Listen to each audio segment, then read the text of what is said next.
இந்த செய்தியை வழங்குபவர்கள் 8வது தேறியவர்கள் அல்லது 9வது தவறியவர்கள் நேரடியாக SSLCயில் சேரலாம். Contact VCC Nagarajan, Vivekanandar coaching centre and tutorial, Mudaliarpet, Puducherry. Puducherry பாராளுமன்ற தேர்தலில் அண்ணா திராவிட முன்னேற்றக் கழகத்தை பின்னுக்கு தள்ளி 3வது இடம் பிடித்த நாம் தமிழர் கட்சியை சேர்ந்த வேட்பாளர் மேனகா அளித்துள்ள பிரத்யேக பேட்டி.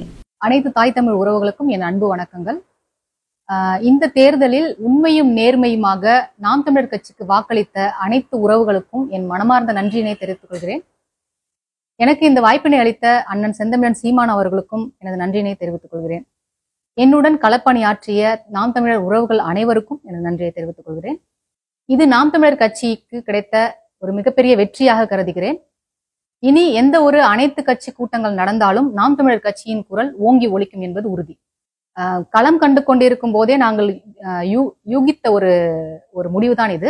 நிச்சயமாக நாங்கள் 3ஆம் இடம் பிடிப்போம் என்றது எங்களுக்கு உறுதியாக தெரிந்தது.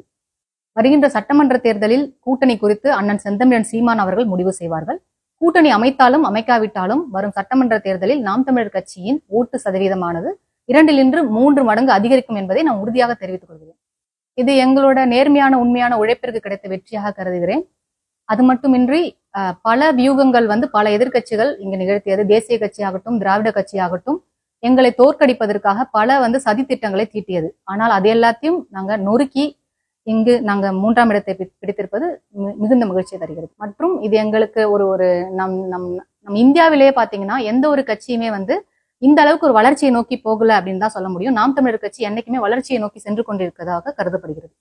புதுச்சேரி உங்கள் AMN TV செய்திகளை யூடியூபில் உடனுக்குடன் காண AMN TV பாண்டிச்சேரி சேனலை சப்ஸ்கிரைப் செய்யுங்கள். பெல் பட்டனை மறக்காமல் கிளிக் செய்யுங்கள்.